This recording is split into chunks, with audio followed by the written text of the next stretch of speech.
Hello साथियों। तो आज आपके साथ हम लेकर के आ गए हैं साइंस के मोस्ट वीवीआई ऑब्जेक्टिव 20, जो कि आप इस क्लास में बने रहिएगा तो आपको पूरा समझ में आएगा। तो चलिए स्टार्ट करते हैं।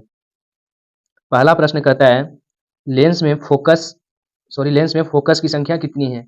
तो हम डायरेक्ट क्वेश्चन और आंसर पर फोकस करेंगे, यानी कि हम क्वेश्चन और आंसर को देखेंगे डायरेक्ट, क्योंकि समय बहुत कम है और हम लोग के ज़्यादा अंक प्राप्त करना है। तो जो बच्चे 450 प्लस अंक प्राप्त करना चाहते हैं तो सबसे पहले इस चैनल को सब्सक्राइब कर लें और अपने भाई बहनों के साथ भी वीडियो को शेयर करें। तो चलिए स्टार्ट करते हैं। तो इसमें आपका लेंस की फोकस की संख्या हो जाएगी 2, यानी कि ऑप्शन ए सही हो जाएगा। अगला प्रश्न कहता है, दूसरा प्रश्न कहता है, इनमें से इनमें कौन कौन प्रकाश संश्लेषी अंगक है। तो इनमें कौन प्रकाश संश्लेषी अंगक है। तो इसमें भी आपको सही आंसर हो जाएगा हरित लवक, मतलब प्रकाश संश्लेषण का अंगक है, यानी अंग है। तीसरा प्रश्न की ओर चलते हैं। तीसरा प्रश्न आपके सामने कहता है, रक्त किसके कारण लाल दिखाई देता है। ये तो आप लोग शुरू से ही 8 क्लास 4 क्लास 6 क्लास से ही पढ़ते आ रहे हैं कि रक्त जो है किसके कारण लाल दिखता है। तो रक्त जो है से हीमोग्लोबिन के कारण लाल दिखता है। तो ऑप्शन बी सही हो जाएगा करेक्ट।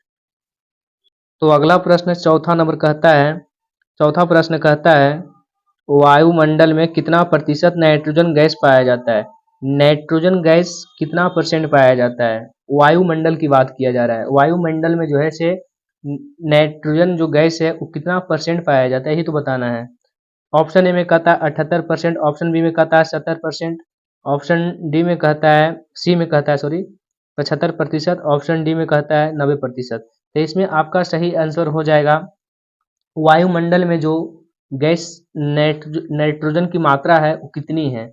तो वायुमंडल में नाइट्रोजन की मात्रा हो जाएगी आपके सामने ऑप्शन ए, यानी कि 78% हो जाएगी करेक्ट। अगला प्रश्न की ओर चलते हैं। अगला प्रश्न 5 नंबर प्रश्न कहता है, मनुष्यों में कितने प्रकार के दांत पाए जाते हैं। तो मनुष्य में जो है से आप सभी को जानकारी होंगे कि 4 प्रकार की दांत पाई जाती है। कितने प्रकार की दोस्तों। तो 4 प्रकार की। अगर आपको ये सब प्रश्न जानकारी है तो आप फर्स्ट कमेंट में जवाब दे सकते हैं। अगला प्रश्न छठा नंबर प्रश्न कहता है, इन जिस अभिक्रिया से सॉरी जिस अभिक्रिया में ऊर्जा का अवशोषण होता है उस अभिक्रिया को क्या कहते हैं। यानी कि जिस अभिक्रिया में ऊर्जा का अवशोषण होता है उस अभिक्रिया को क्या कहते हैं। तो सी यानी कि हो जाएगा आपका 6 का सही आंसर, ऑप्शन डी सही हो जाएगा, यानी कि उष्मा शोषी कहेंगे। जिस अभिक्रिया में ऊर्जा का अवशोषण होगा उसे हम उष्मा शोषी कहेंगे, यानी कि करेक्ट ऑप्शन डी हो जाएगा। अगला प्रश्न कहता है 7 नंबर प्रश्न कहता है, पराग कोष में पाए जाते हैं। यानी कि ये आपको पुष्प वाला चैप्टर से पराग कोष में पाए जाते हैं। तो पराग कोष में आपको क्या पाए जाते हैं। तो पराग कोष में आपका सी आंसर सही हो जाएगा, यानी कि परागकण पाए जाते हैं। पराग कोष में क्या पाए जाते हैं दोस्तों। तो परागकण। अगला प्रश्न की ओर चलते हैं। 8 नंबर प्रश्न कहता है, हीरा का अपवर्तनांक कितना होता है। हीरा की बात की जा रहा है, हीरा की अपवर्तनांक कितना होता है। तो 8 का आपका सही आंसर करेक्ट हो जाएगा 2.42 हो जाएगा, 2.42। तो करेक्ट ऑप्शन डी हो जाएगा। अगला प्रश्न की ओर चलते हैं। अगला प्रश्न कहता है, काला हीरा किसे कहा जाता है। कि आप सभी दोस्तों को तो जानकारी होंगे कि काला हीरा किसे कहा जाता है। तो काला हीरा हम लोग कोयला को कहते हैं। ऑप्शन सी करेक्ट हो जाएगा। क्या हो जाएगा दोस्तों। Option C. अगला प्रश्न नंबर 10 है, कहता है मानव नेत्र में कौन सा लेंस पाया जाता है। तो ये भी आप सभी को जानकारी होंगे कि मानव नेत्र में जो है से उत्तल लेंस पाया जाता है। कौन सा लेंस पाया जाता है दोस्तों। तो उत्तल लेंस। अगला प्रश्न की ओर चलते हैं।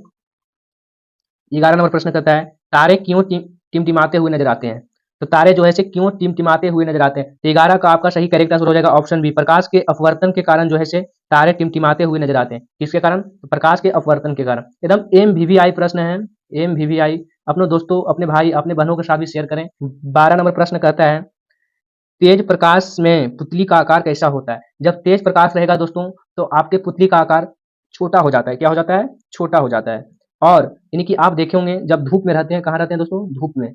तो आपके पुतली का आकार छोटा हो जाएगा। आप जब अंधेरा में आएंगे, रूम में आएंगे, कमरा में आएंगे, अपना घर आएंगे कमरा में बाहर से, तो कम दिखता है, यानी पुतली का आकार छोटा हो जाता है, सिकुड़ जाता है। तो उसको फैलने में थोड़ा समय लगता है। उसके बाद अपना घर में जब देखेंगे तो सही से दिखने लगता है। अगला प्रश्न कहता है, 13 नंबर प्रश्न कहता है, चिप्स के पैकेट में कौन सी गैस डाली जाती है।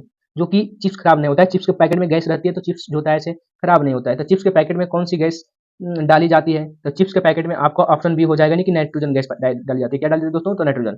अगला प्रश्न की ओर चलते हैं। अगला प्रश्न कहता है 14 नंबर प्रश्न कहता है, पौधों के मादा भाग को क्या कहते हैं।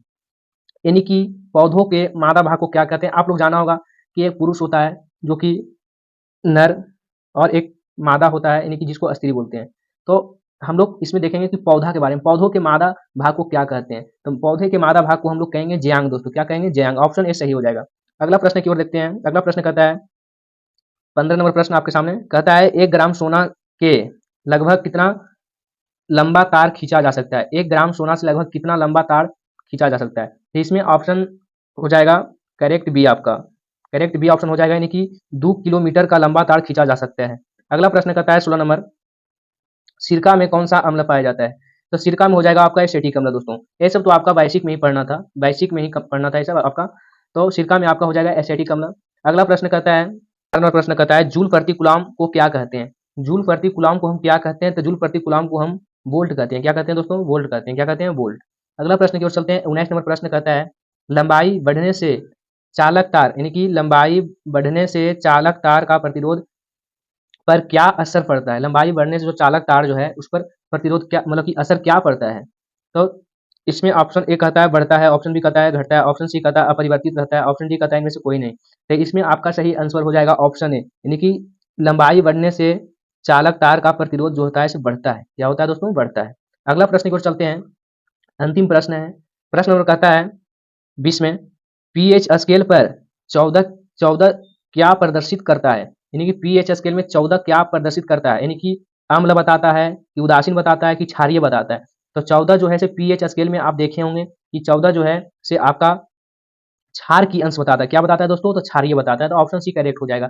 तो आज इतना ही रखते हैं दोस्तों, और इसी तरह से एमवीवीआई ऑब्जेक्टिव पढ़ने के लिए सबसे पहले मेरा चैनल को सब्सक्राइब कर लें।